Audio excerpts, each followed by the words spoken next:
Mari kita melanjutkan membahas pelajaran hayat Kisah Para Rasul, berita yang ke-11.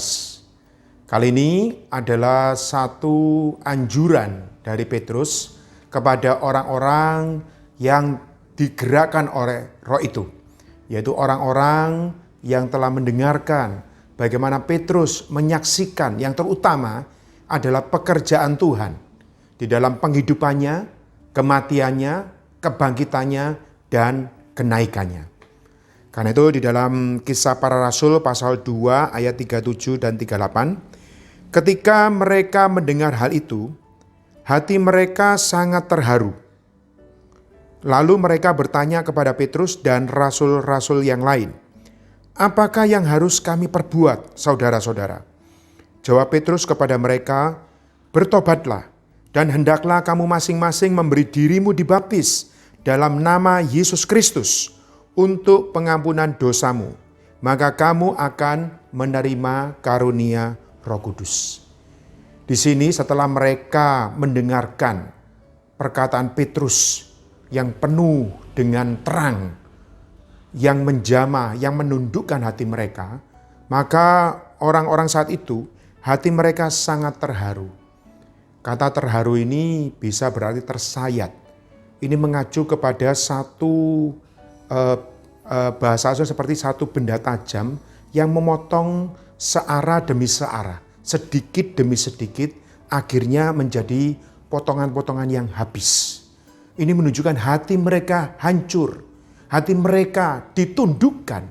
Asalnya mereka yang tidak mengenal Tuhan, sekarang mereka mengenal. Mereka ada satu pengakuan. Maka mereka bertanya apa yang harus diperbuat. Maka di sini Petrus mendorong mereka ada 4 hal. Bertobat, dibaptis, supaya mereka mendapatkan pengampunan dosa, dan menerima karunia Roh Kudus. Mari kita melihat satu persatu. Pertobatan. Pertobatan memerlukan hati yang terharu, tersayat oleh setiap perkataan firman Tuhan, sehingga menimbulkan suatu penyesalan. Jadi perkataan Petrus ini adalah perkataan firman Tuhan yang bisa menundukkan, menyayat hati mereka sehingga timbullah rasa penyesalan. Bertobat berarti memiliki perpalingan pikiran. Di aspek negatif berarti berpaling dari dosa, berpaling dari dosa dan perbuatan yang salah. Dalam hal ini perbuatan yang menyangkal Tuhan, yang menolak Tuhan. Juga berpaling dari dunia dan perusakannya. Dunia hari ini semakin bobrok, semakin rusak. Maka kita perlu bertobat, berpaling dari dunia dan perusakannya. Juga dari kehidupan yang meninggalkan Allah. Di aspek positifnya, bertobat adalah berpaling kepada Allah dalam maksud dan tujuan kekalnya.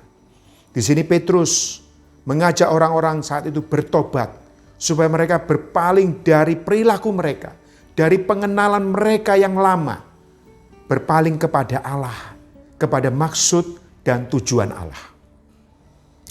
Lalu setelah bertobat, ada satu langkah selanjutnya yaitu dibaptis. Dibaptis dalam nama Yesus Kristus. Ada di dalam ruang lingkup Yesus Kristus. Baptisan berarti penguburan yang melambangkan kematian. Apa yang dimatikan saudara-saudari? Manusia lama, dosa, daging, dunia, kegelapan.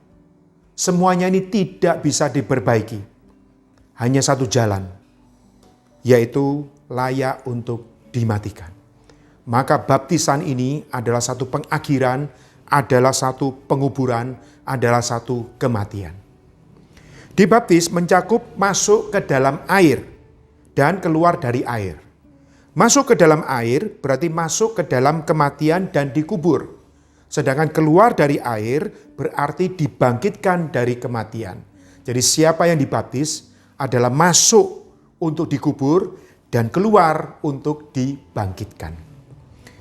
Baptisan adalah membawa masuk orang-orang yang percaya ke dalam Allah Tritunggal. Jadi saudara-saudari, baptisan bukan sekedar ritual agama, tetapi baptisan adalah membawa orang-orang yang percaya ini supaya mereka masuk ke dalam Allah Tritunggal. Baptisan memiliki dua aspek, yaitu secara kasat mata ini adalah melalui air. Jadi dibawa masuk ke dalam air. Tetapi juga memiliki aspek secara tidak kasat mata, ini adalah melalui Roh Kudus. Jadi siapa yang dibaptis saudara-saudari adalah melalui air, juga melalui Roh Kudus. Baptisan membawa masuk semua orang percaya ke dalam satu tubuh Kristus. Puji Tuhan, melalui kita dibaptis, kita telah dibawa masuk ke dalam satu tubuh Kristus. Kita semua, kita masing-masing adalah anggota tubuh Kristus, bersama-sama terbangun di dalam satu tubuh Kristus. Di dalam Markus pasal 16 ayat 16 dikatakan, siapa yang percaya dan dibaptis akan diselamatkan. Maka percaya adalah menerima Kristus ke dalam hati kita. Dibaptis berarti penegasan kita masuk ke dalam Kristus. Berarti ini adalah saling huni, saling tinggal. Percaya Kristus kita terima masuk ke dalam hati kita. Dibaptis adalah kita masuk ke dalam Kristus, masuk ke dalam kematiannya dan bersatu di dalam kematiannya serta keluar bersatu di dalam kebangkitannya. Saudara-saudari, di dalam pembaptisan ini Petrus melanjutkan mengenai pengampunan dosa-dosa. Pengampunan dosa adalah berdasarkan darah Yesus sebagai penebusan yang digenapkan dalam kematiannya di kayu salib. Tuhan Yesus telah mati di kayu salib, mencucurkan darah. Maka khasiat dari darah ini bagi kita adalah untuk membersihkan semua dosa-dosa kita. Dan untuk merealitaskan pembersihan dosa-dosa kita ini adalah dari Tuhan. Dia perlu mengampuni semua dosa-dosa kita. Pengampunan dosa memerlukan pengakuan dosa. Semakin banyak kita mengakui semua dosa-dosa kita, semakin banyak kita mengalami pengampunan dari Allah. Saudara-saudari, Anda dan saya tidak terlepas dari satu dosa ya. Hari demi hari, ya besar atau kecil, kita kadang melakukan satu pelanggaran. Ini dosa ya. Tetapi ada kesempatan untuk kita mengaku dosa kita dan di hadapan Allah, Allah segera mengampuni semua dosa kita oleh khasiat darah Yesus. Karena itu lebih banyaklah kita mengakui semua dosa-dosa kita di hadapan Allah, supaya kita juga mengalami pengampunan dosa-dosa kita. Dan pengampunan ini adalah pembersihan hati nurani kita, supaya kita dapat beribadah kepada Allah yang hidup. Di dalam Ibrani pasal 9 ayat 14, bahwa pengampunan, pembersihan oleh darah Kristus ini adalah untuk membersihkan kita supaya kita dapat beribadah kepada Allah yang hidup. Setelah kita dibersihkan, cepat-cepat kita datang untuk bersekutu, menikmati untuk beribadah kepada Allah yang hidup. Selanjutnya adalah menerima karunia Roh Kudus. Jadi setelah kita dibersihkan, maka kita akan menerima karunia Roh Kudus.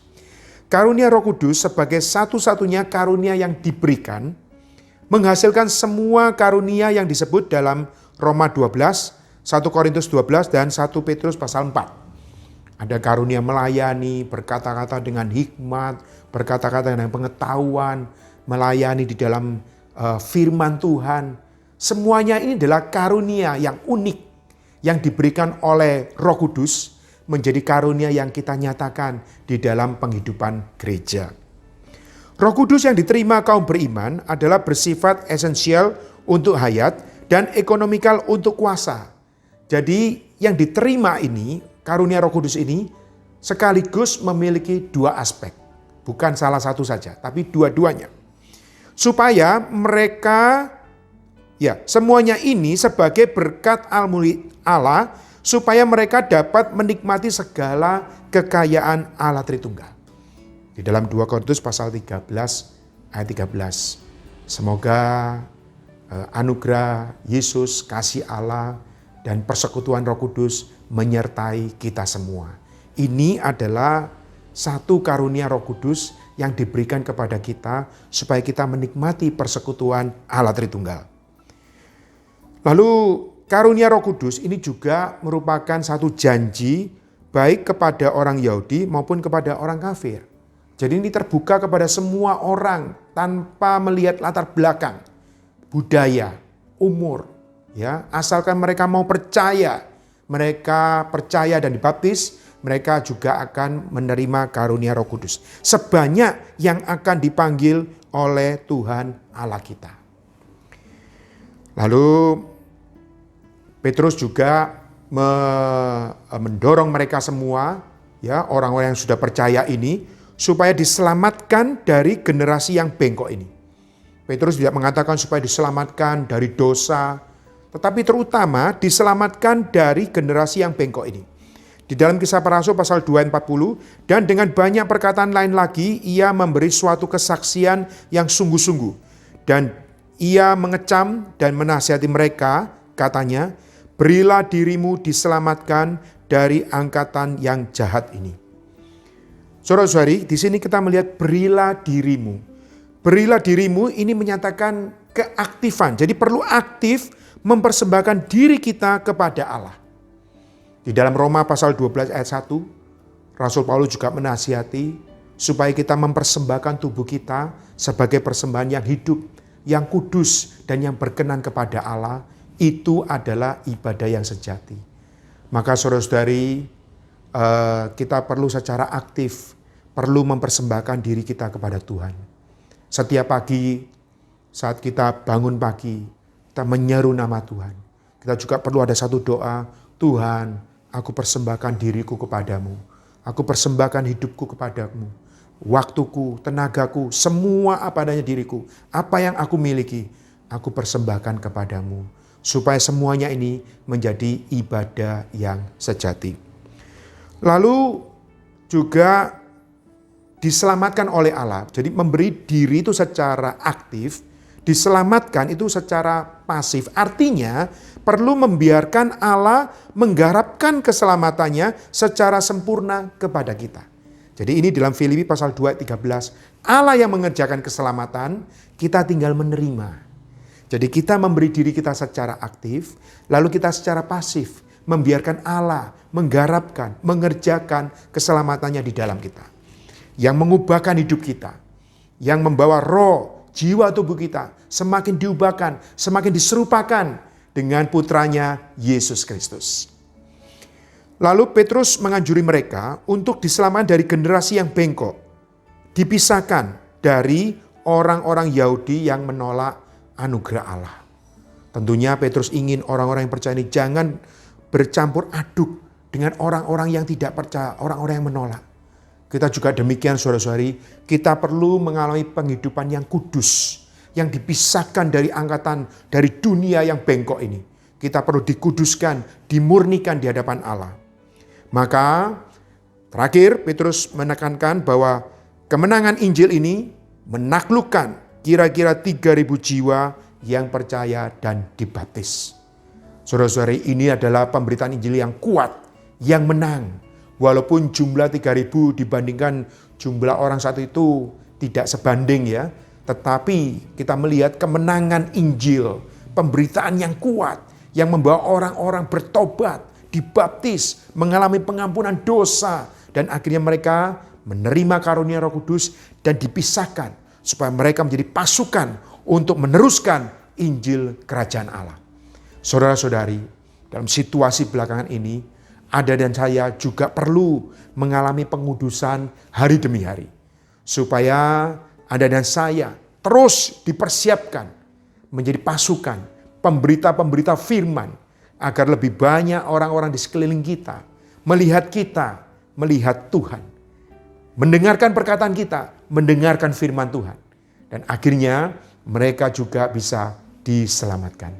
Semoga pemberitaan Petrus ini juga menjadi pemberitaan kita hari ini. Dan semoga semua kemuliaan hanya bagi Tuhan. Mulia bagi Tuhan.